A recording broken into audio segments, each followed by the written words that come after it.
แล้วบัดนี้พากันย่างออกเปื่อแล้ว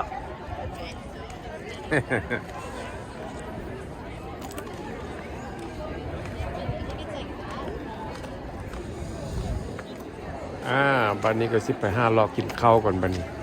ไปเลาะซอกยังกินก่อนอาจจะไปเลาะซอกหากินพิซซ่าเบิ่งดูว่าพิซซ่าที่มันดังๆแซ่บๆอยู่ในเมืองเบอร์กลีย์นี่ไปหาเลาะกินก่อน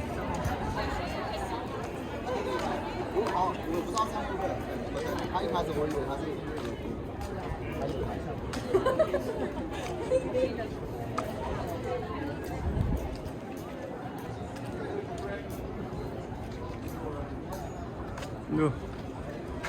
ขนาดทั้งทิมขี้เหงื่อยังมีชื่ออยู่แล้วนี่นะเบอร์กลีย์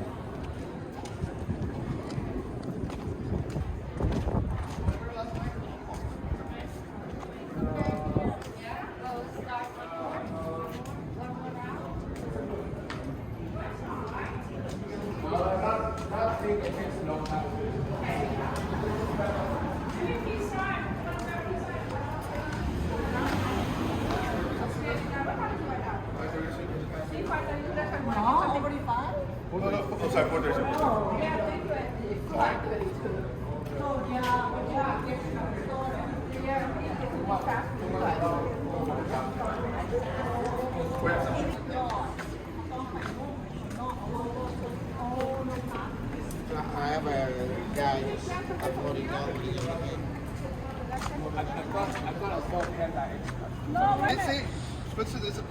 No Panda Express around here, no? No, that's yeah, but they don't want it. Yeah, right.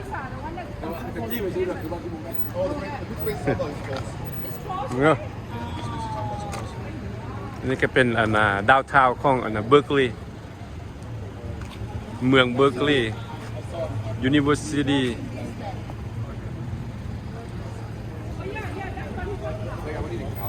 บนทางนี่มันตัดทางหน้าของโรงเรียนUC Berkeley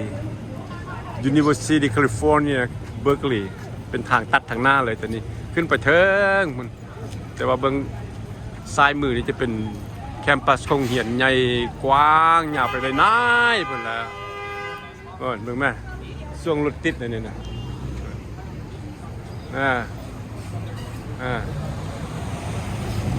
เอากันใจหายกันได้บาดนี้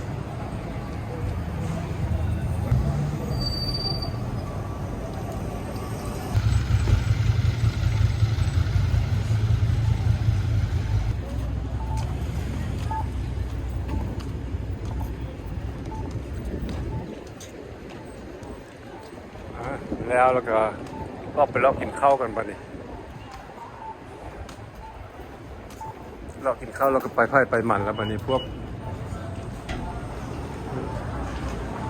กร้านนี่เพิ่นก็สิขี่ยนต์กลับ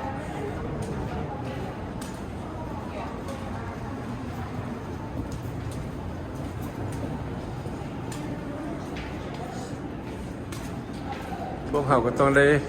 มื้ออื่นเพิ่นแล้วสิกลับเมือง Orange County Santa Ana เพิ่นแล้วมื้ออื่นนี่ขี่รถกลับนี่ก็ประมาณ8ชั่วโมงปลายผู้ขี่ไว้ก็6ชั่วโมงปลาย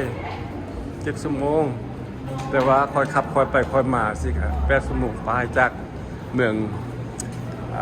บ่ว่าจะเป็นโอ๊คแลนด์หรือว่าเบอร์กลีย์เมืองนี้ไปหาเมือง Orange County เมือง Santa Ana นี่ใช้เวลา 7-8 ชั่วโมง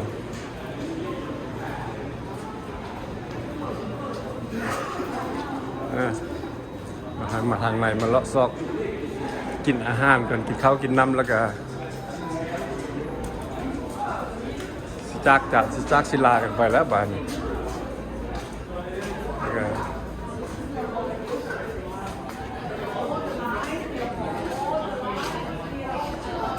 เป็นเที่ยวนี้เป็นอาหาร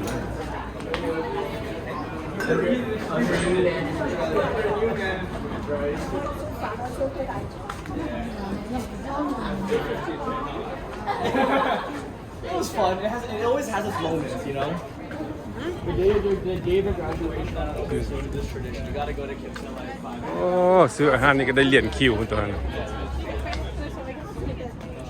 โอ้ อ๋อนี่มันไอศครีม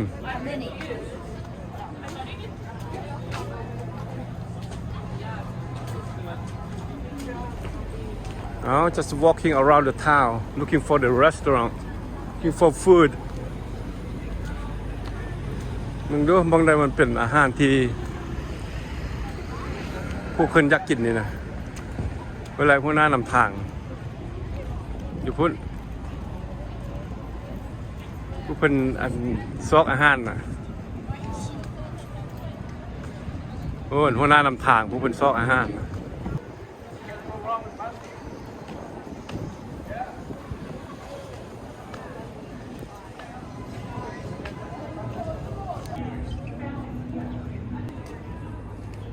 แถวนี้ก็เป็นบาร์เป็นร้านอาหารนั่นเองเป็นพักเปิดตอนแรงหมดแล้วแถวนี้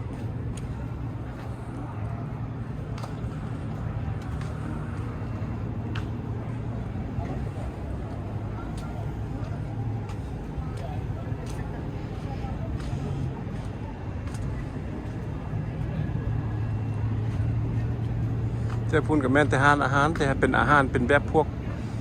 เป็นทาโก้เป็นburritos.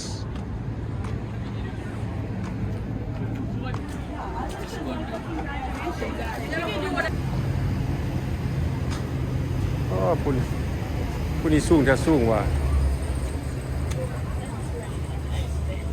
เป็นร้านอาหารคือกันแล้วนี่เดินคิวซื้อร้านอาหารนั่น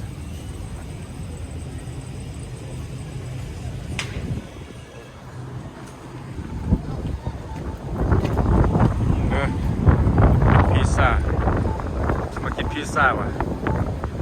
บอกมากินพิซซ่าตัวนี้ว่ะ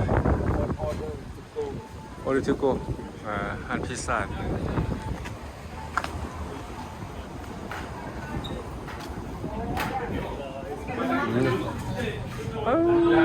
พิซซ่านี่จานใหญ่จานโตด้วยนี่หนึ่งด้วยอันนี้ก็สรุปคือ พึ่ง เอาตัวนี้ and then we get one piece of that this one นี่ท็อปปิ้ง yeah that's a special one คือเป็นตาแซ่บนิดนึงอันท็อปปิ้งตัวนี้แล้วแต่ผู้มักท็อปปิ้งนี่นะตัวจานบักใหญ่เขาตอกอบก่อน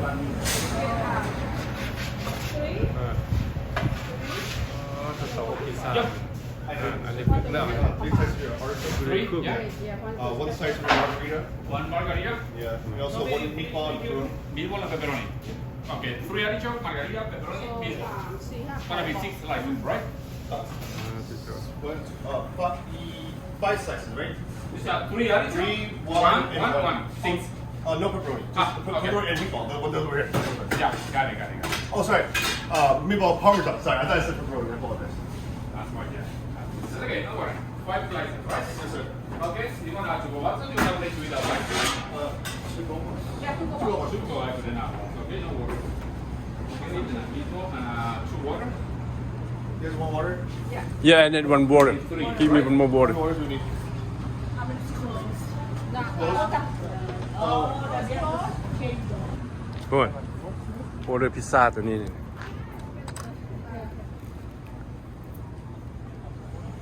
อันหนึ่งเท่าไหร่กูไปสอน $8 อันหนึ่ง$8เลยนะจานหนึ่งนี่ได้เนี่ยโอ้ทิโทมึงดูอันหนึ่ง$8 $40 อันนี้สปอร์ตเป็นพิซซ่าทั้งหมดนี่นะมึงดูกินมึงดูมันสิแซ่บสำใด บ่ลองบ่ฮู้อันนี้นะพิซซ่าที่ดังที่สุดอยู่ที่เมืองเบิร์กลีย์เมืองเบิร์กลีย์ที่ดังลองเบิ่ง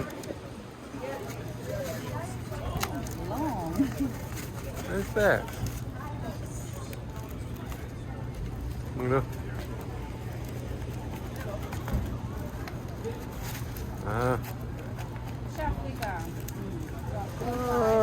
นี่สิได้ถึกไฟแล้วแซ่บนี่ chef นี่ก็ได้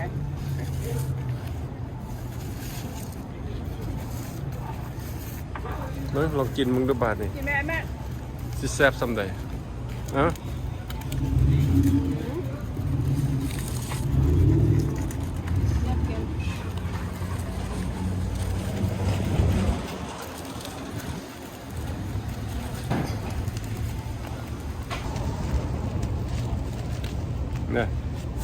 พิซซ่านี่นะ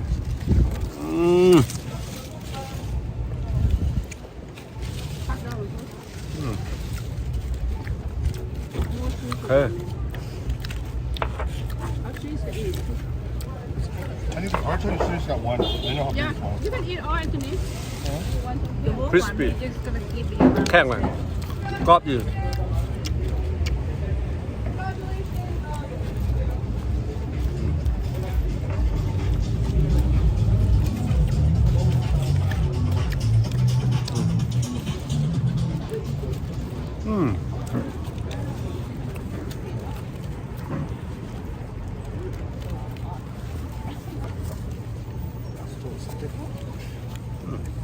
Yeah.